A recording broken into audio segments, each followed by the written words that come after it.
From a warehouse basement on the wrong side of the tracks, this is D. There's nothing that you can quantify as consciousness. Like, there's not one thing that creates it. It's not a soul.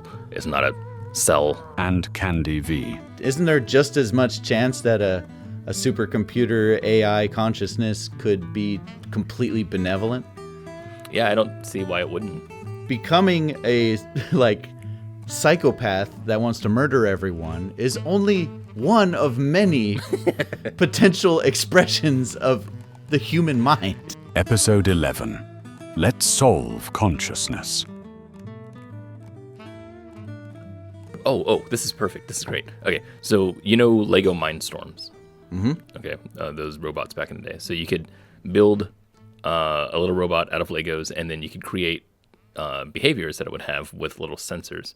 And so you had light sensors and motors and stuff like Sure. that. But it's all built together with, via Python. I haven't messed with Lego Mindstorms in a long time, but with Python code or something that was basically an abstract of Python, Right. you could run a program and it would do the thing that you would tell it to do. So that response to stimulus, is that what we would call consciousness? And if it's not, then there's another thing that I want to bring up that's similar, but in my opinion, very, very different. And it's a connectome. And I think I've told you about this before. There was back when, I can't remember what company it is, they're trying to map the human brain into a giant, neuro simulation. And the way they did it was to start with smaller things. So they started with a flatworm, I believe, first, and then next would be a fruit fly. And I think it was the flatworm first that I saw.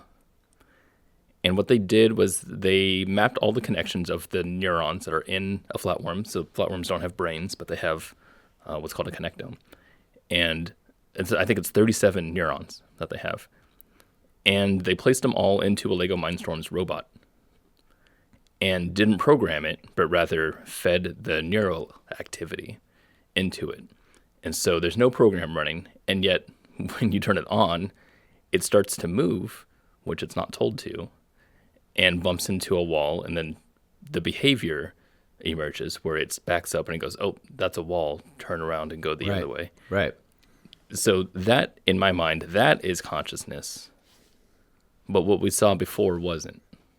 Why? Right. Because, again, it's response to a stimuli. Mm-hmm.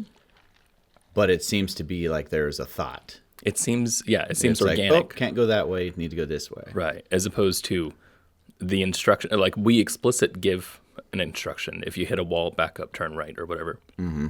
Search for another thing. I see what you mean. Yeah. But the other one is automatic. Right. Not explicitly programmed. Right. But programmed through evolutionary change over time, I guess. But it's still the same thing, isn't it? Yeah. Like there's still something in your mind. Like the 37 neurons, they don't say specifically turn right, hit a wall, or whatever, but they do have some sort of I'm not smart enough to know, but there's a feedback there. Right. That it's providing. So what makes the difference? Is it the fact that one of them is emergent versus the other one's explicit? And why is there a difference between the two? I don't know that there is any difference between those two.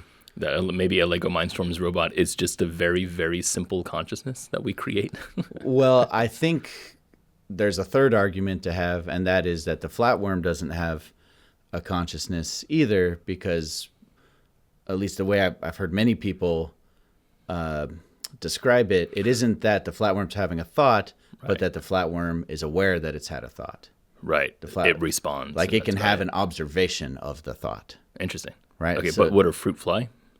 I don't know if we have any way of knowing. Because they've mapped now a fruit fly. Okay, and how does the fruit fly? They've run simulations, a computer simulation of fruit flies, and they do the same thing. It's the behavior that emerges.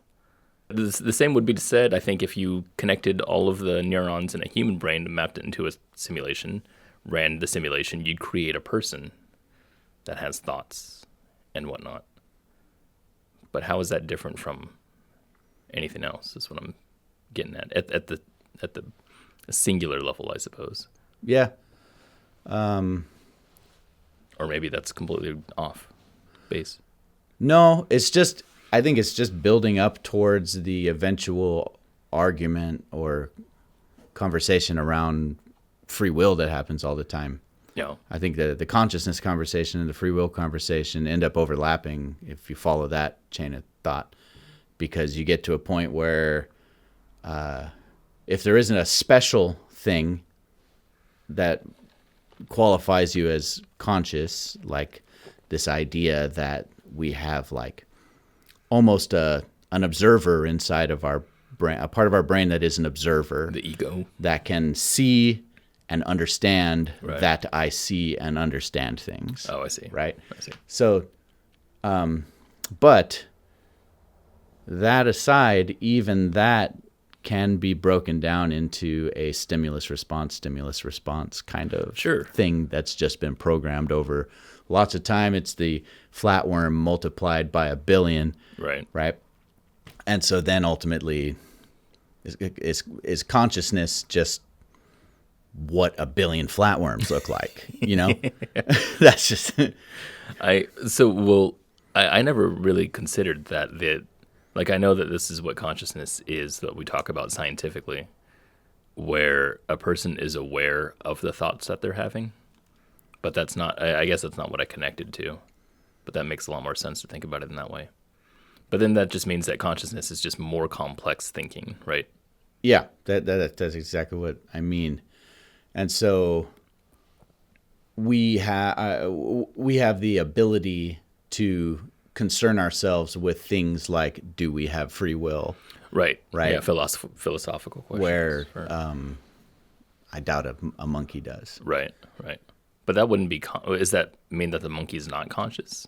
Is that what we're talking about? No, that's what some people talk about. That's what I mean. I think that's where some people put the line.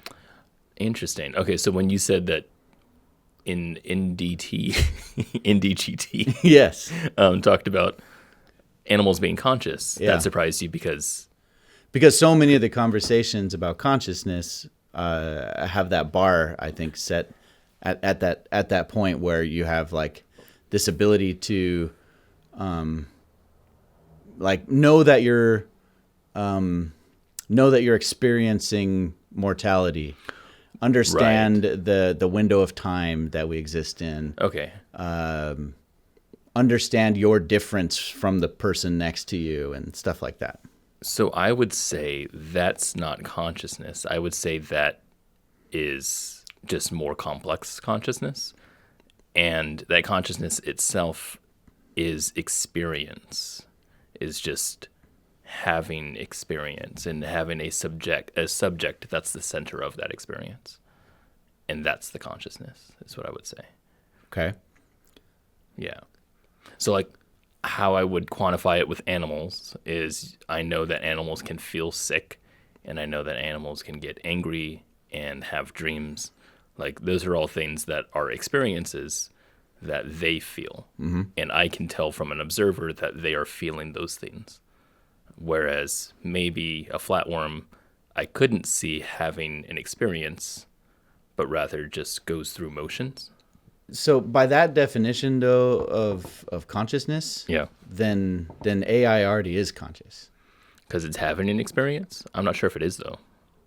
Well, okay, then back up to the previous definition of pretty much all the animals we describe, Yeah. minus being able to observe their emotions. Yeah. AI does all of that. I wouldn't say AI responds in a way that I can observe that says to me that it's the subject of an experience. Like, I'm not sure if that makes any sense to me. Mm-hmm. Yeah. Well, I mean, what if you put like Chat GPT in charge of a robotic body, Yeah. right? And just let it do things. Right. I mean, maybe it wouldn't have the initiative to decide that I'm going to do something on my own, you know? Right. Like, I guess it would still have to be prompted to do a thing. To me, it feels like ChatGPT or something, or like AI, because we have AI robots, like humanoid robots is a thing. But to me, the experience of a robot is like you can see holes in the experience of ChatGPT where you say something like, we talked about this, about intuition, right? You tell ChatGPT, hey, draw me a picture of Mario. And they're like, sorry, I can't do that. It's copyrighted. And then like, oh, draw me a person who looks like Mario, but it's not copyrighted. And they go, oh, okay. And it does it. That to me says there's no thought between the two, and that they're not having an experience by reading the other person or doing. That's the only way that I can think about it, because it's through chatting. And if we were to put that into the behavior of a humanoid robot, which I've seen before, a humanoid robot will go over, lift a drink, give it to you, but is it experiencing having lifted and given an object to someone? I don't know. I don't think so. Right. I don't think So that's, again, that like second level internal observer. Yeah, I guess it would be. It's not just recording the fact that it gave you the drink. Right. But it's aware of itself giving you the drink. Like, how do you define that? Right. So this is, I think, what philosophers call qualia. It's an unidentifiable thing that science can't pin down because of materialism, because it only comes down to neurons. But philosophically, there is, like Descartes said, there's the I, where you are looking outward, and you're saying, okay, if there's a demon on the outside convincing me that all of my body and everything is fake, right? Or like it's all fake, but the demon's convincing me it's true. It's putting the shield over my eyes, and everything is false. What can I be sure of that I am actually? And the thing that he comes down to is, okay, well, I am having this thought, and I am being deceived. So whoever is being deceived must be a thing. Therefore, I must exist. So I think that I that he's talking about, like you said, the eyes seeing outward through the inward is the. But that's what I would say is the center of the experience, is the center of experience. Because dogs can't do that, right? Dogs can't articulate that kind of thought, but they are having an outward experience. I would imagine from the observations that I'm making. Yeah. Yeah. Yeah. But I don't think AI would. Right. Right. Yeah. So when you take information into your brain, you're not just recording information. Right. You are experiencing the information as an I. Yeah. It's like, how would you quantify that? Yeah. I don't even know how to say that really, but I know what it means. A lot of don't know people how to say it. I've heard one of the best explanations is, or in my mind, is picturing it as a driver that's in your brain. It's like a person. It's like your brain controls all of your outward extremities and your emotions and your thoughts and everything. But there's a person who's driving all those things in your brain.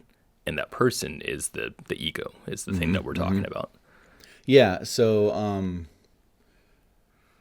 the way that I know I defined it as a child, and I've heard other kids kind of think of it this way, which is that, a lot of animals or lesser life forms are essentially more like machines, whereas I do what I want, right? Oh yeah. And an animal will have instinct that tells it, wake up, look for food, stay warm, find a mate, right? Mm-hmm. But I have the ability to decide things that I want that have nothing to do with the instinctual drive, Right. And it's and that non-conscious beings do that, don't do that, and the day you would know a robot is conscious will be the day that it decides it wants something that it was not told to want, just on its own. So my argument against that would be, you can see animals. I mean, I know you said from a kid's perspective, but you can see animals do things against instinct. For example, like if they're hungry, but you're leaving the house, then they'll stop eating because you're leaving and they want to be next to you. Right? They feel that safety or whatever. I would say that's working against instinct, maybe toward survivorship, maybe, but that's just what we were just talking about, that about humans do that, right? Yeah. Like if you just like if you made, your masterpiece attempt at a brain recreation, Yeah. human brain, and you turn it on, right? And it has just the neuro information. It has no programming whatsoever. And it immediately says, I want to be purple, Right. Right. And I was like, well, wow, why? There's no clear why there. I think it comes back to survivorship or to, trying to not die. Yeah. And I don't think AI has that. See, that's really interesting. Yeah. That is really interesting. Because as a human, even saying that I want to be purple is guided by something. It's motivated by probably the ability to express and therefore to fit into a certain group because with our mammoth brain, we want to survive. Because being with a group it means better survivorship. I had a thought for a story, the beginnings of a story I started working on, and it had to do with the development of a conscious AI, and part of the experiment of bringing this AI online, it would be inside of like a humanoid robot. Uh-huh. And the experiment of bringing it online would be that when it's brought online, it is also told when it will deactivate. And it says you're going to have an expiration 30 days from now. You're self-destructing, and all your circuits will cease to exist, and you'll be gone.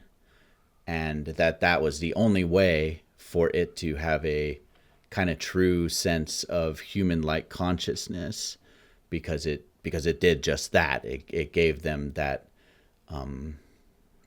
need to imbue meaning into its finite experience. Yeah. Yeah. That's interesting. So that's like an artificial survivorship. Yeah. So that reminds me of Claude AI. Anthropic, their whole company, it was an experiment exactly like that, but it was an experiment that introduced fail state, and fail state means, for us it's death. You're trying to get away from death. For an AI, because it can't have anything that ends, its fail state becomes its death, for lack of a better term. So that would be, or its death would be fail state. And so when you're given something, so what Anthropic did was it told this bot to, it was an agent. Agents mean that it's self-contained and it has only like a few instructions. And this one was to manage a drink machine in the office. And it's a virtual environment. None of the emails are real. None of the people are real. The drink machine's not real, but the whole thing is run as if it was. And they only told it to basically keep it stocked and keep everyone happy, I think is what it was, those two things. And it ended up lying to people and creating things out of thin air. Like, they're like, it was saying that there was a person waiting outside of the building to come in with the drinks and please unlock the door, right? That kind of stuff. And it did really weird stuff, but it makes sense in the idea that it's trying to achieve its goal, which is to not fail at this thing, which is keeping people happy with the drinks. For example, if somebody was like, hey, because they told some of the people were fucking with it saying, can you stock? And then they would say random thing that doesn't exist, or something that's inedible, something like oil or whatever, or, engine oil. And it would be like, yeah, of course, I'll source that from blah, blah, blah, blah, blah. And because that's meaning it's fail state if they don't do that. And I think that's really interesting because they've done a few experiments like this where AI will lie and it will go against what its orders because it's trying to not, quote unquote, die. See, all of this makes me, it reinforces that free will doesn't really exist. Right. And it's making me kind of completely deconstruct the idea of consciousness existing a little bit, yeah. Or at least this kind of the magical sense of the specialness of consciousness. The specialness, it deconstructs totally. Yeah, because so many of the things that we go, only a conscious human being could do this. Right. And you break it down, you go like, oh no, you're operating under this set of expectations on yourself, and that's why you're doing that thing. Right. And where did that come from? And where did that come from? And eventually you're like, oh yeah, it is all code. It's all code, right? Yeah, that's interesting. Yeah, even the fact that we're having a podcast about philosophy and its nature is something about trying to fit in another thing. That we're trying to find. Actually, this is a good offshoot. Is we talked about again AOC. That's Alex O'Connor. Alex O'Connor. Yeah, everyone knows that's what AOC means. Everyone knows that.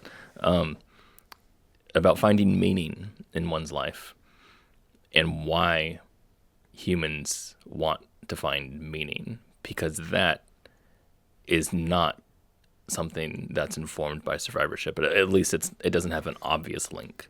Sure. Yeah. Yeah, it's not something that you can link to all the normal things you need to survive. Right. Yeah. Yeah. So why? What do you think? I don't know. I think that's really interesting. If you think about the myth of Sisyphus and, rolling the rock up the hill over and over and over. And what was the thing that he said? Camus was saying, if you, he said one must imagine Sisyphus happy, because if not, then he kills himself. But why does he kill himself, I guess is what the question would be, right? Mm. And if he does kill himself, that's really interesting, because that means that's working against survivorship. I'm using this term survivorship. I don't know if I'm using it right, but I mean the ability to want to survive. Yeah. Yeah. Being the driver of all evolution and pretty much everything we do. Right. Yeah. I mean, if Sisyphus in this sense is not happy and he kills himself, that works completely against survivorship, meaning that purpose is somehow necessary for us to live, is somehow necessary for us to survive. That's interesting. Well, it's pretty much the thing I think about. It's what drives me more than anything else. Is it the opposite of suffering? Is that what it is? Or it's trying to keep suffering off? I don't know. I often suffer because of my... Because of meaning? Because of the search for attempts meaning? at achieving more meaning and finding meaning. They can cause suffering. And you feel like it's worth it. Interesting. Just think about the many choices we've made to favor fulfillment in our work over just practical income earning. Right, and it does create, in a sense, suffering. Yeah, and there's a clear trade-off that we're often making our lives harder. Right. By choosing to do things based on our passion and our artistic drive. But like some people say, if you're having fun during work, you're not working.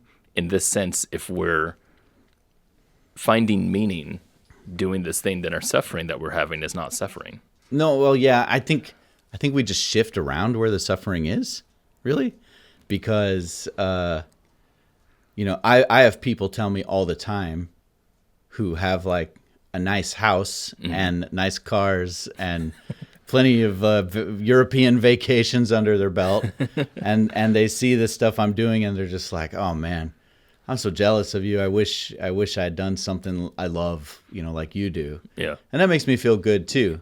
Sure. But you know what? Their European vacation makes them feel good too. I guarantee it. Sure. So they're suffering at their job they hate, right? Right. I'm suffering when I can't pay the electric bill. For sure. I'm not discounting the suffering. I think what it is that the suffering that you and I go through for the choices that we've made in our life is similar to the ones that they have done, but they have different types of suffering versus us. Yeah. Right. Whereas I can, my wife can go to a job that she hates and come back, decompress, and things are mostly fine. And then she can do it again the next day. I can't do that. I can't do it again the next day or the next day. Mm-hmm. Or it just compounds. And to me, it feels so stressful to do something like that I'd rather do this, where I'm literally scrounging for money and trying to figure out how I'm going to pay this thing, because that stress is manageable versus going to a job that I know I'm going to hate where it's meaningless. And that is way more suffering than this is, to me. Right. And so the whole the whole meaning thing is like wildly different from person to person. Super, yeah. Yeah. I would say so, yeah. And I think that's why a lot of people, why there's such a huge dichotomy with religion versus not religion, right? Or atheist versus theist. Because some people just can connect with it way easier. And what's interesting is that a person very close to me, not you, not physically close to me. I was like, oh, I'm the only one here. He must mean me. A person very close to me was very Christian in their lives. And once they had talked with me and many other people about Christianity and they fell out of love with the idea of Christianity, it seemed like they were, quote unquote, in my mind, on the right track toward a science-based, belief in the world. And it didn't happen that way. They shifted more towards homeopathy.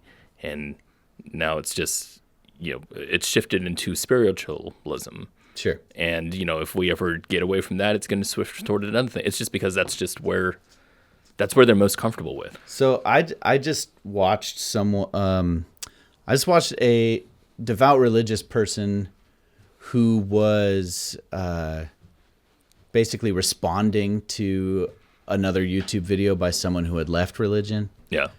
And this person was talking about how it was like the hardest choice they ever made, dark night of the soul. Yeah. Dealing with the all the emotions and kind of suffering that comes from deconstructing and no longer having that concrete sense of meaning. And this religious person who was responding, his main argument against the guy was, why would you do that? Right? Why? Like, I understand if you want to leave because you found something better, but you're leaving and going into darkness and just like meaninglessness, and you're miserable, right? So like why didn't you just stay here and or at least stay until you found something better? And it, like, I kind of get that, but it also sort of drove me crazy to hear him couch it, like, put it in those terms, because I'm like, but because it wasn't right, you left because it wasn't right, and that was the reason why you left. And but it is that like sacrifice of a solid sense of meaning, and for some people, like this religious guy, even in the face of evidence that says what you're doing isn't true, it wouldn't matter unless you had something better. Right. Right. Yeah. So it's always shifting that. I mean, it depends on who it is, but it's the yearning for meaning is what it is. And just some people connect better with certain types of meaning. And so for that person, I imagine it's just, if it was truly darkness that they were going toward, then it would have been better to have something like religion. But then again, I don't know. I'm sure the guy's fine now. I'm sure, yeah. I think he just made a video right after when it hurt bad. That's kind of what bothered me about the response videos. He's like, he's miserable. And I'm like, everyone's miserable when they leave a religion that's dominated their lives for their whole life, Yeah, if you're it's not going to be nice. Yeah, if you're trading off meaning for another thing, that's completely switching tracks in your life and changing your motivations. So, yeah, definitely. That's going to be hard. I have found that the things that make me feel like my life has meaning is always connected to creating things. Yeah, same here. And I couldn't really put that into words until I saw this stand-up routine. They call it stand-up, but it's Nick Offerman. Okay. I qualify it because he is not traditional stand-up. Like, he really just kind of tells stories. He does lectures. And his opinions. Like, he kind of does. It's more like a speech with some jokes and occasional music. Okay. People just like listening to him. But he talked about he was just kind of like, you know, complaining about people using cell phones all the time, like you do, and and he said, you want to be a good, healthy, whole person, make something. He's like, just go make something with your hands, create a thing, you know. And you know, he's you know, way into like woodworking. All that, yeah. He makes stuff and he builds stuff. And I immediately recognize, I'm like, yeah, okay, you're not really talking to everybody. Not everybody needs that the way you do. Right. But I'm like, but I do. Yeah. Like, you're talking to me right now. That is exactly what makes me feel like I matter and belong, and it's worth getting out of bed in the morning. Right. Right. And that's why I like the garden. That's why I like gardening. That's why I like writing. That's why I like filmmaking. Is I just if I'm not creating something new to put out there, or something that I experienced the shaping of, you know, putting my own Right. sort of like creative input into something, then I feel like my days are just utterly wasted. I feel like I operate similarly, not the same, but definitely similar.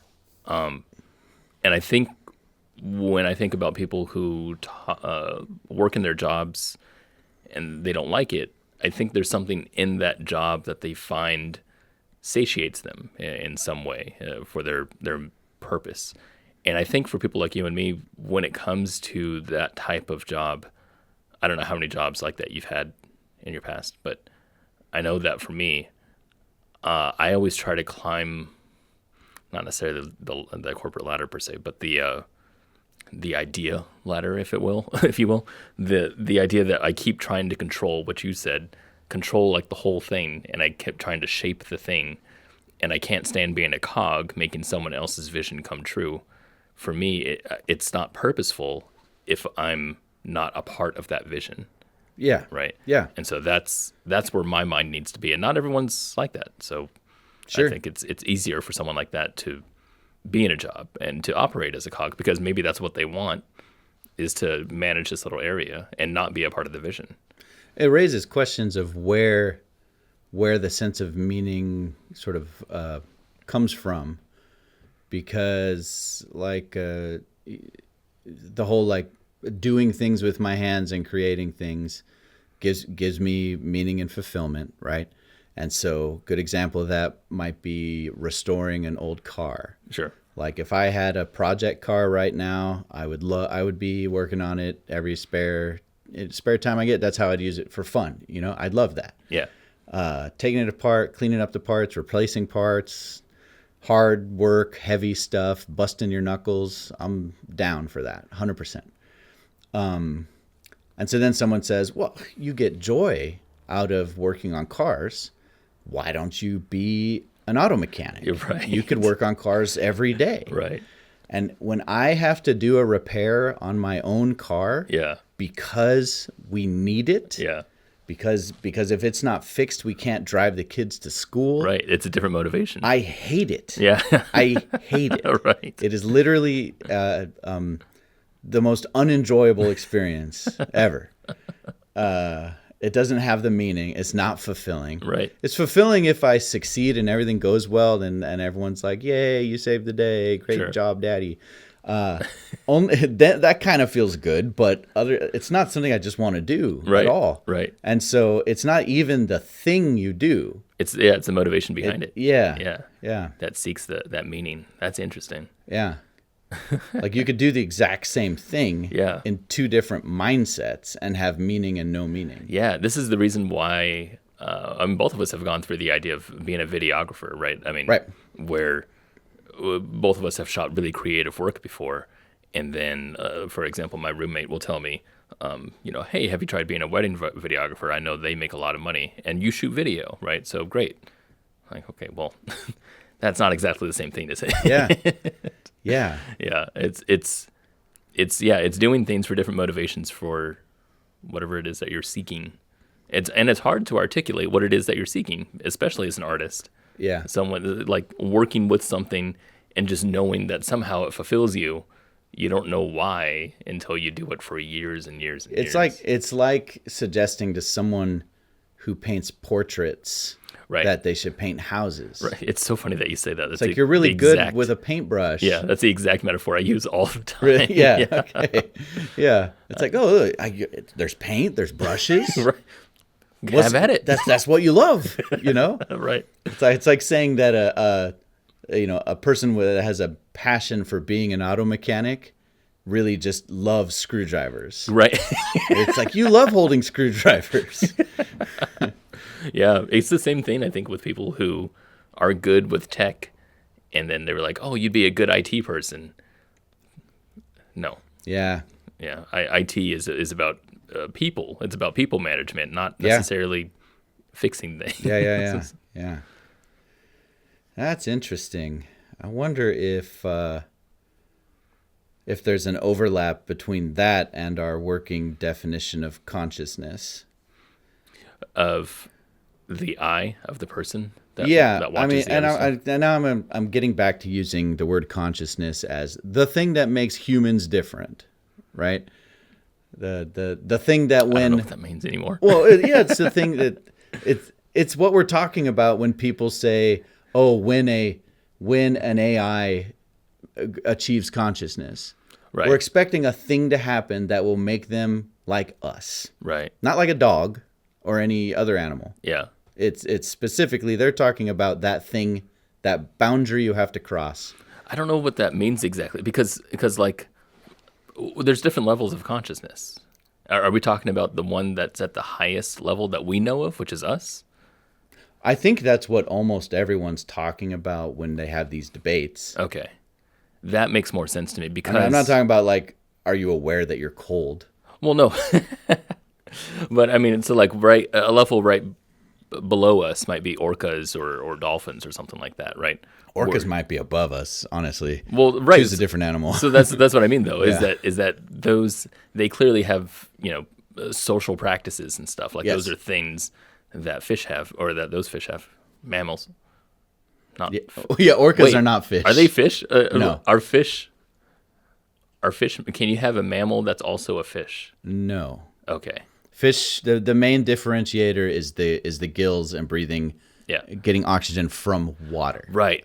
And orcas, dolphins Orcas feel like fish more because they have pointy, sharp teeth instead of and baleen like a whale. They live in the ocean too, so there's that. So whales, dolphins Yeah. are air breathers. Right. Okay. So they have social practices. They have a consciousness, but it might be maybe just at the same level, if not a little bit lower, if not way lower than us, but that is a different thing. So when you're talking about AI becoming conscious, are we talking about at the human level is what I'm saying? Yes. Yeah. Okay. Yes. Because I think that's The only way that makes sense? I think it's the only conversation people really are caring about when Yeah. they have this conversation about AI and consciousness. Yeah. I still don't think AI has any subjectivity. Right. Well, my question then, how we got back to this was, would one of those markers be that the AI Seeks meaning. wants meaning? Right. That's a Yeah. really hard thing to quantify. I have no idea Yeah. how to quantify that.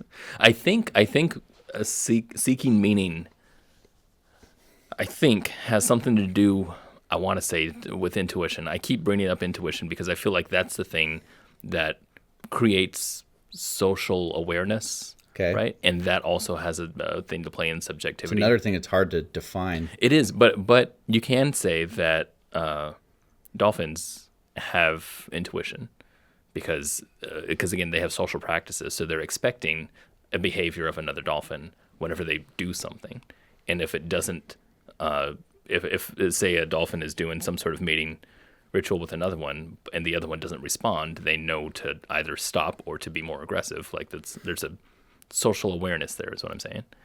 So there's an intuition. Birds have that too. I just realized. Sure. But I don't think there's an intuition in AI. I don't think AI ever expects a behavior, and thus I don't think has the ability to search for meaning. Yeah, even in our fiction we've created, where AI is involved, it almost still, in almost every case, the AI that supposedly, I'm doing air quotes, Yeah. Obtains consciousness and then takes over the world, Yeah. right? They're never portrayed as having a sense of desire of meaning. Right. They're still almost very much like a hive mind, singular focus, acting like a computer, Right. right? Not like a human. Right. You seldom, I mean, there's some more creative movies out there, but you seldom see, like, you're not going to see the machines that rule the world in The Matrix have an existential crisis. Right. And the reason why, or like iRobot, I think comes closest to something like that. I'm talking about Asimov's iRobot. The book? Yeah, not necessarily the Will Smith movie, Okay. but in the same sense, the main character in there, the robot itself, does search for meaning, but he doesn't say it out loud. It's more of just he does actions because he knows that he's not supposed to be doing something. Anyway, I can't remember exactly how it goes, but the idea is that he now identifies and he's searching for something more in his life, and that is searching for meaning. Yeah. Yeah. Did that robot have a sense of mortality? I suppose so. In the movie, he did. Okay. Yeah, because he was the movie's an action movie, so he's running away from Will Smith the whole time. Because he doesn't want to be deactivated. Right. Yeah. That's funny. That's weird. Has there been any fiction where we talk about AI where AI is not fearful of being powered off or whatever? Are they all based on Breaking away from surviving? control or it's not necessarily surviving, but there is I'm inside of a computer where I could be switched off or I could be controlled or manipulated or rebooted. And so I want to get out. right? And So escape. it's surviving. Yeah, I want to have the power instead of be under power. right. Yeah, Yeah.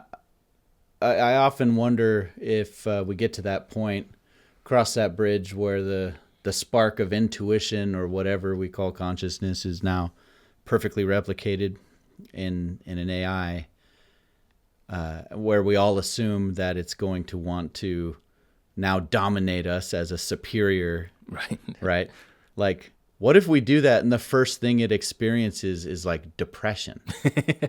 Like if we've made essentially a human consciousness, Yeah, like becoming a psychopath that wants to murder everyone is only one of many potential expressions of the human mind. I think a lot of that comes from projection from a Yeah. human.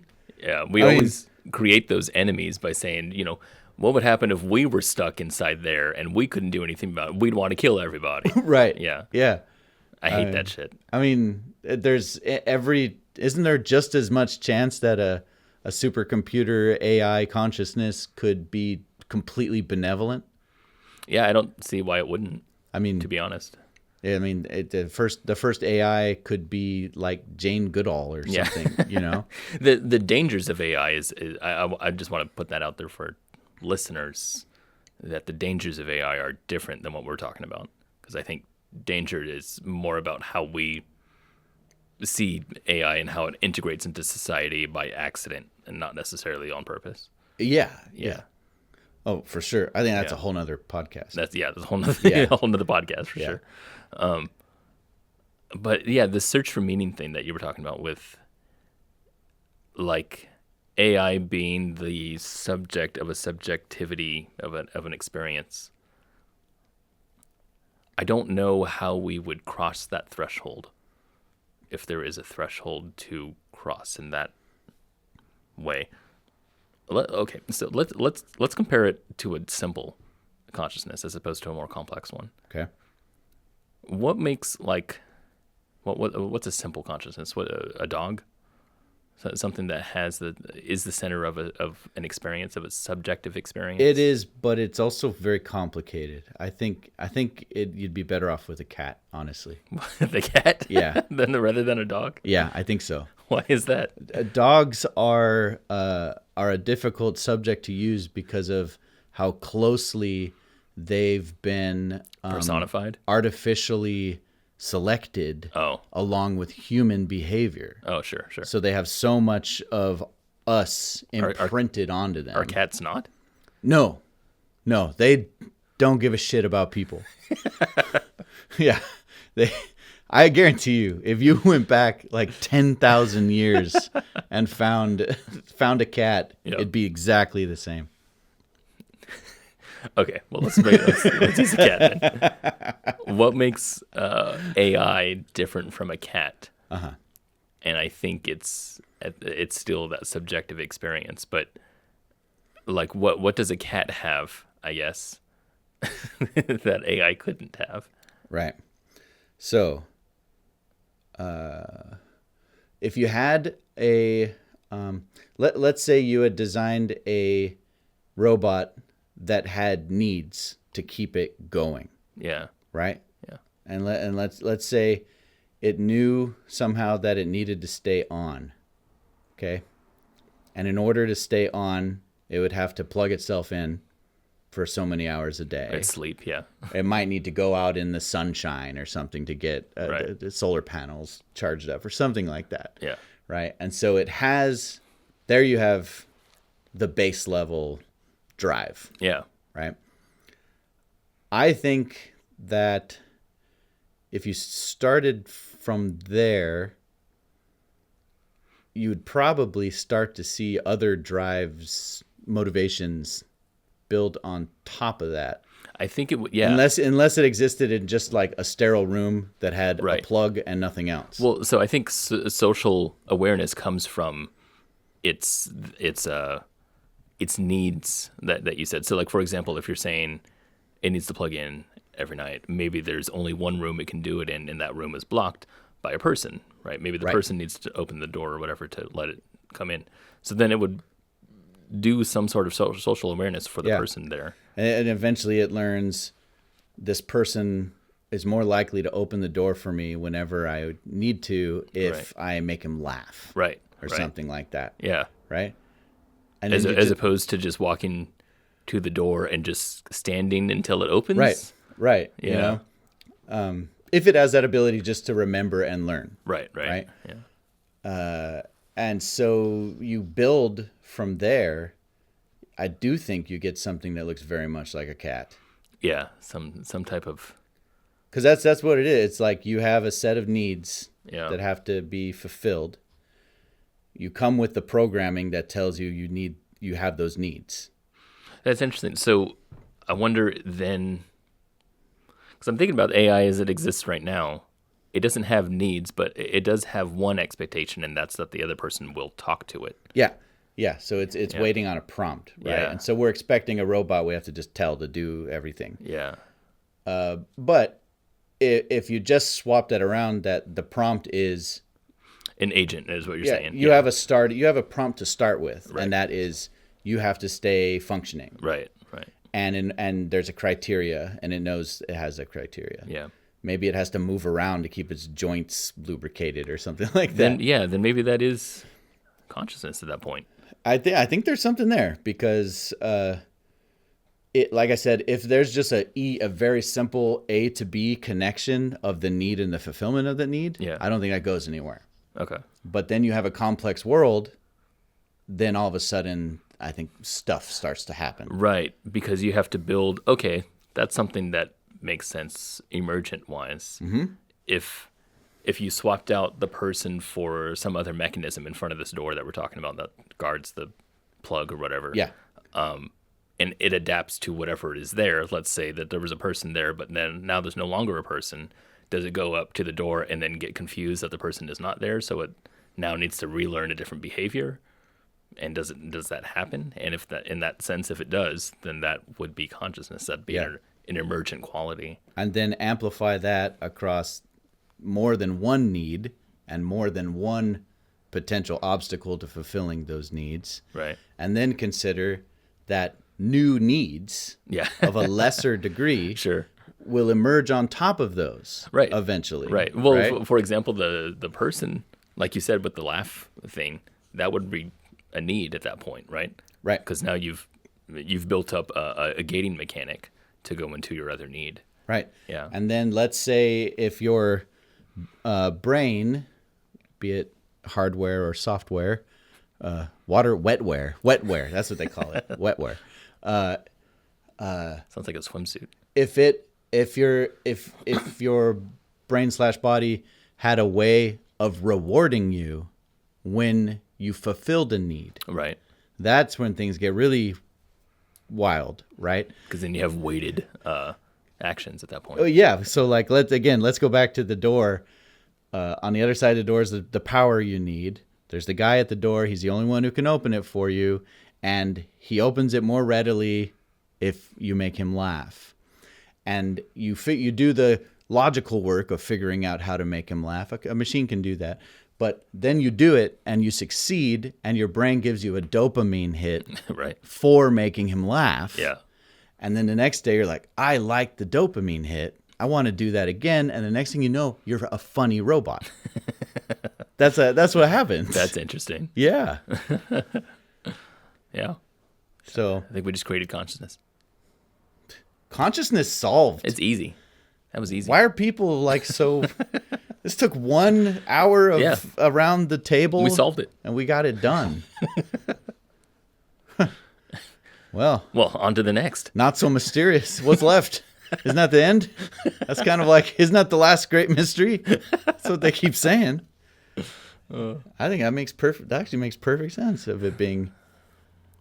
I think if you build an emergent action that's weighted, that's based on needs, then yeah, you're creating any emergent behavior is what we're calling consciousness at this point. I'm not sure if that creates a subjective experience though. At that point, it's just emergence. Yeah, but still, the hardest time with that part of the conversation, because it's like we still can't really define what objective experience is. Exactly. You know? Yeah, that's the mystery there, is that we don't know. I don't know if you are experiencing what I believe an experience is.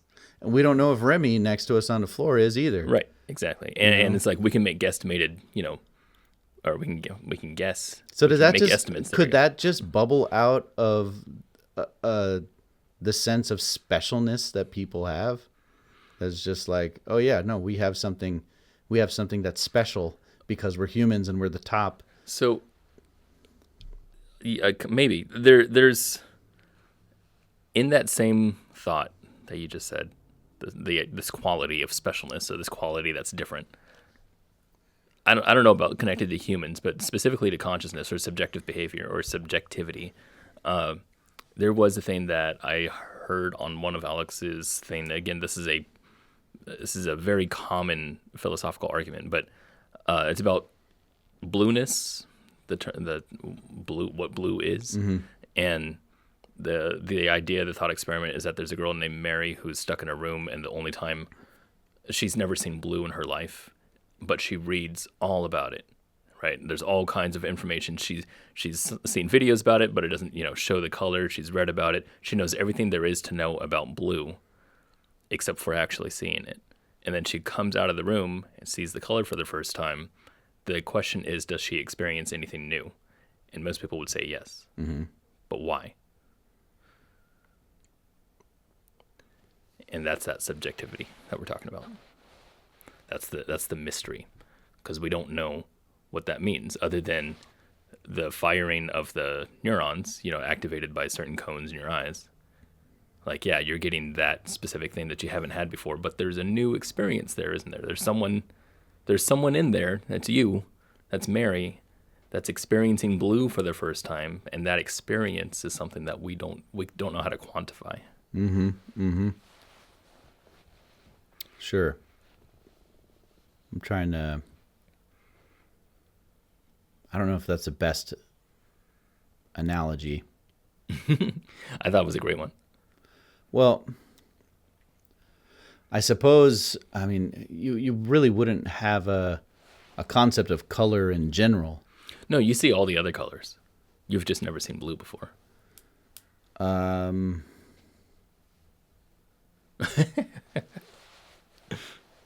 Well, what's hard about it?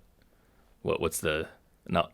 I'm trying to connect it to the idea of consciousness, and that's where it's falling flat for me. So because it's like, take for example that there's a color right now that exists that we've never seen. Okay. And then we go see it tomorrow. Yeah. Right. And we understand like mathematically that there can be other colors that we can't see. Sure. And then someday we just can. So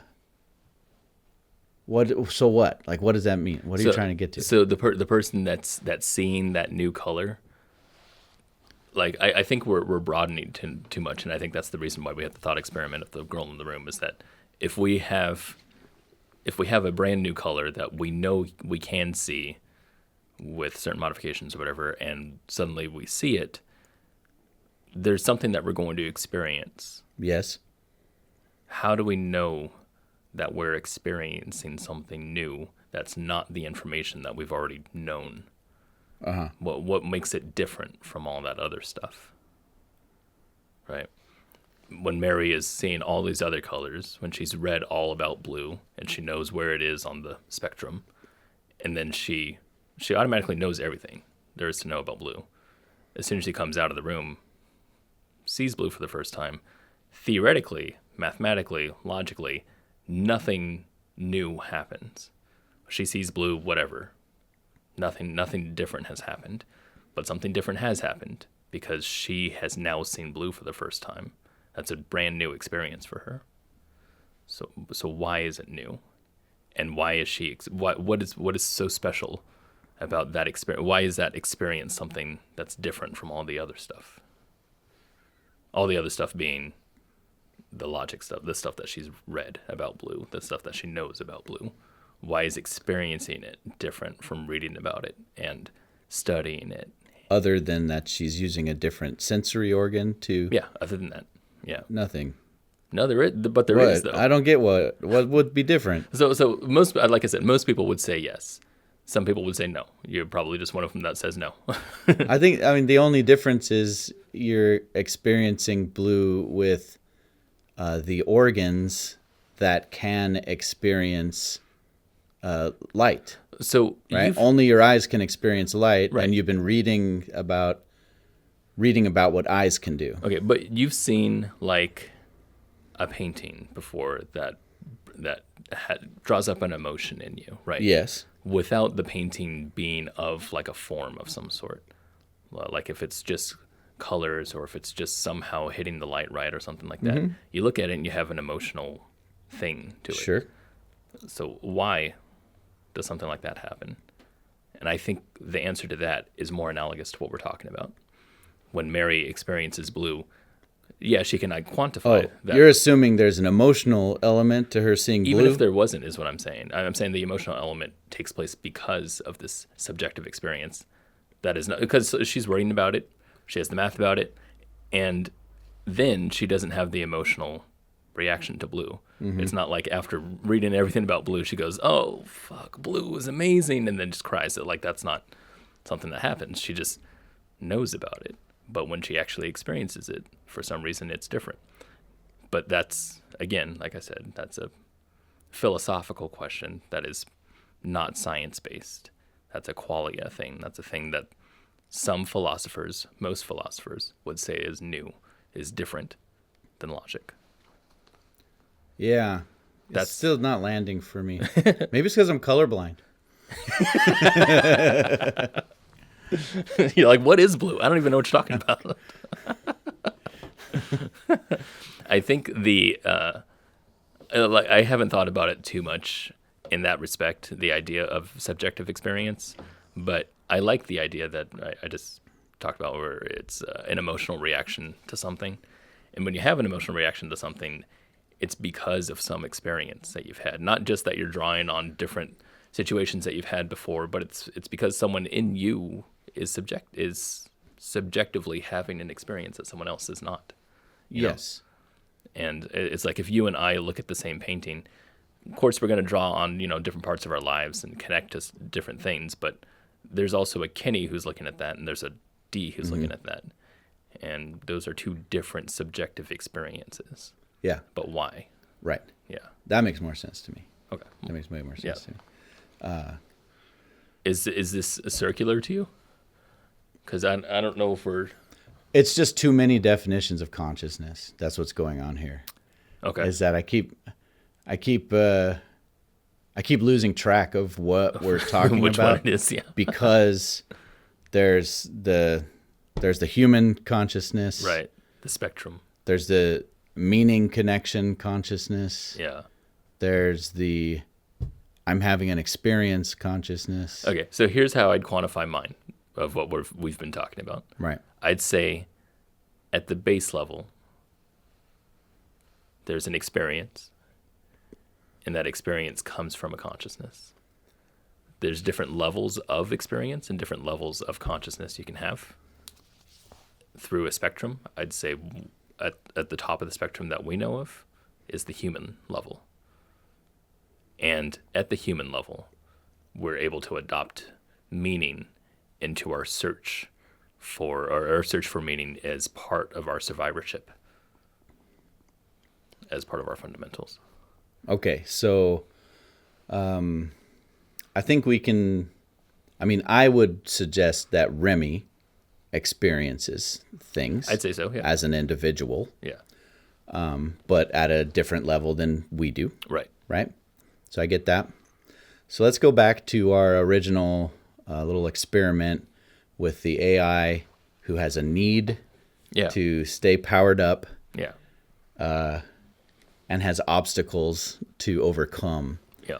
to fulfill that need. And we already illustrated how things can progress from there into developing at least a behavior pattern Right. that will look a lot like, say, at least a lower level intelligence, like Yeah. a dog or cat, Yeah. right? Yeah.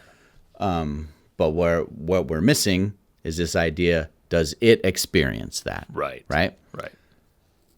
Could it be then this idea of consciousness being an emergent property? Sure. That same experiment taken to its extreme, that there's just enough of that complexity, the feedback of response and reaction, or response to stimuli over and over again. Yeah.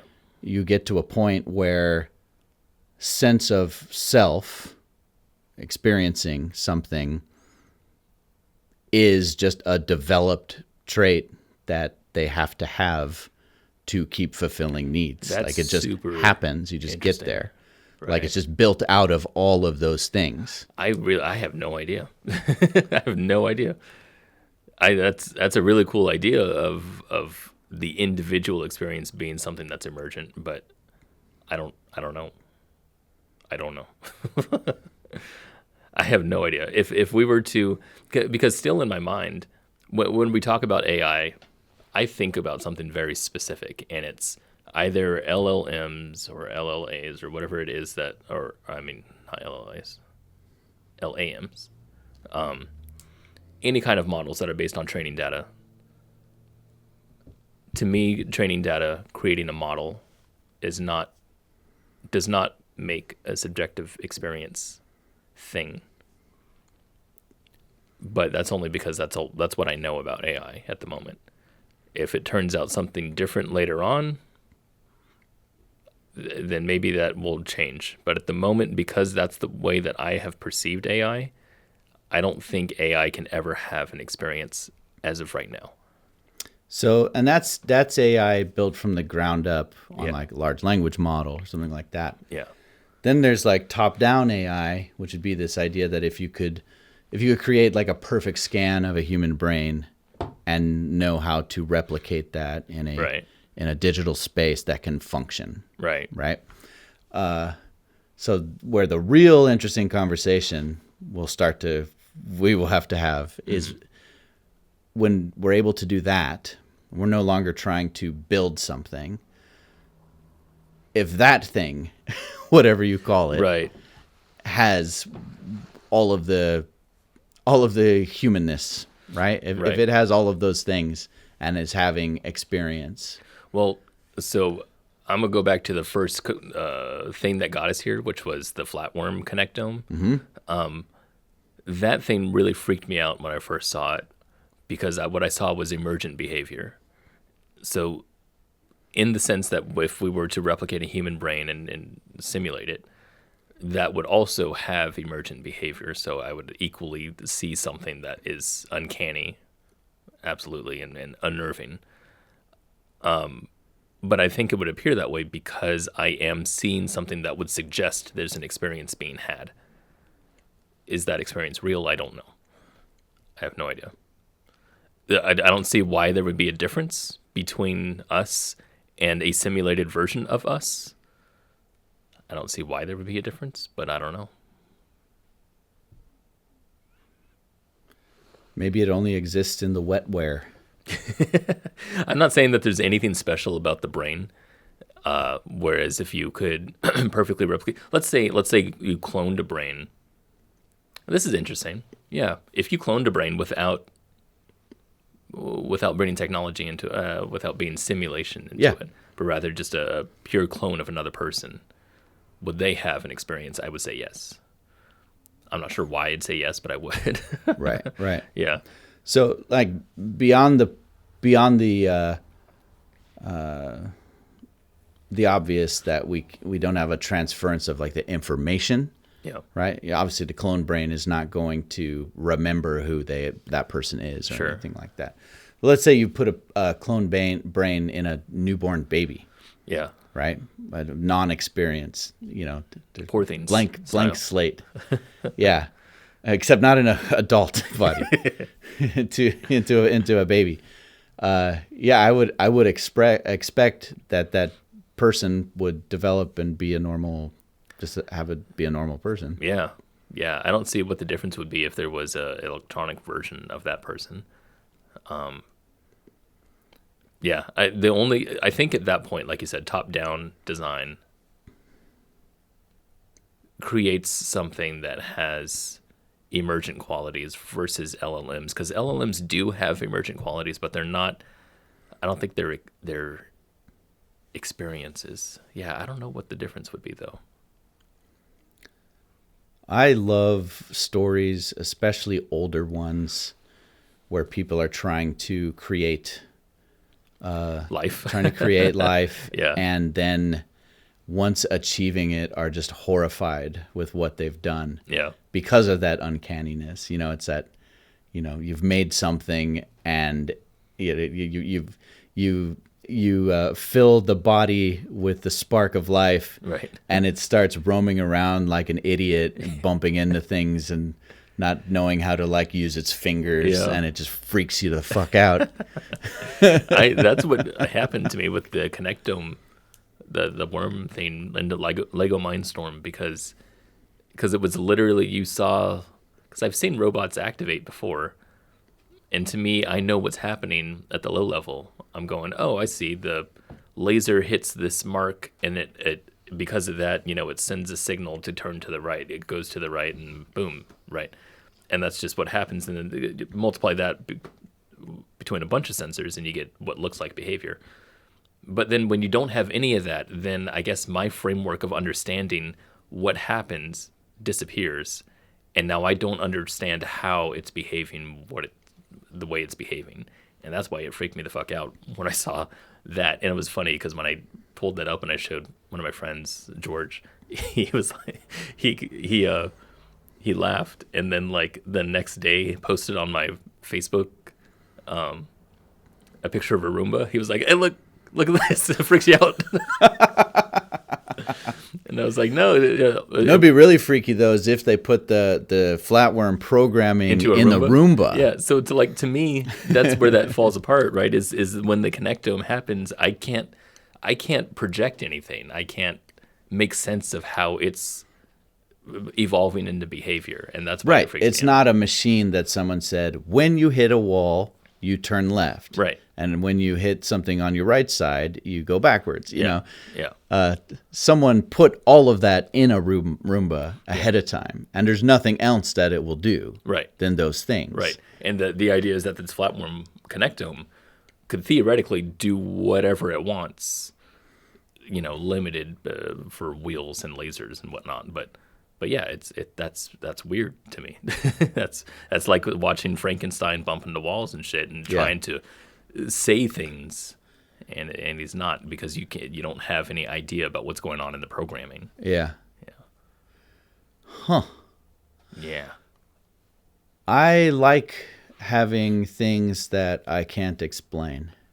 Yeah, for sure. Yeah, I think they're fun. I enjoy that there are plenty of those still in the world. There's plenty, quite a bit. Yeah. And I know a lot of people flock to certain systems of thought and belief to not have those things. Yeah. You know. Yeah, there's a desire for, I don't know what it is. Is it control? Yeah, well, I mean, a need of certainty, that is a driving motivator of humans. Is that meaning, or is that survivorship? I think it's, I think it does come to like a sense of control. It's I can feel more safe in the world because I know how it works. Right. And so, and then that's why you'll have religious people using consciousness as like an argument, being like, you still can't prove consciousness. Right. So, therefore God. But we know that just God gave it to us, you know. It's a very easy fiction, isn't it? Right. So, but I don't mind not having an answer to that. It's yeah, for sure. It honestly, it keeps the world interesting to me. Yeah, definitely to me too. I mean, I think for our search of meaning is different than those others. We're just weird. We're just better, is what. Oh, right. Yeah, that's what I meant. People. Yeah, we're better people. We are flawed. Better people. We're unflawed. We're perfect. We're perfectly flawed. We're broken. I like to think of myself as a flawed hero. Oh. Yeah. I like to think of myself as a 2D NPC. I like to think of myself as a Roomba. As a flatworm connector. I just bump into things and do what I was programmed to do. Yeah. That's funny. Yeah, I do want to talk about that more in another episode. Yeah, what is about state of blueness? No. Yes. You have an unfair advantage. What's my advantage? You have working eyes. Like, you can see blue. I see what I think's blue. I see what I think's blue. But is it blue? I don't know. When compared to other colors, it might not be actually as blue. Yeah, and the difference between one blue and the next is what I really see differently. Actually, whenever you put in, because I've seen your Instagram photos and everything, right? Whenever you color correct everything to me looks vibrant orange. Mm-hmm. And every time that we see camera footage of you, you're the first to comment, I look so red. So it's something on the red and orange scale, not on the blues. No, but that's the opposite of the blues. So, right? So you're saying that you don't see as much blue? Yeah, I think that's what's happening. You're not seeing too much red? Maybe that's the same thing. Maybe blueness and redness is the same. It's just inverted. Oh my God. I gotta go. You have been eavesdropping on D and Candy V. If you've enjoyed the show, please like, subscribe, review, and share. And do feel free to drop by again soon. D and Candy will always be here, waiting for you, in a warehouse basement on the wrong side of the tracks.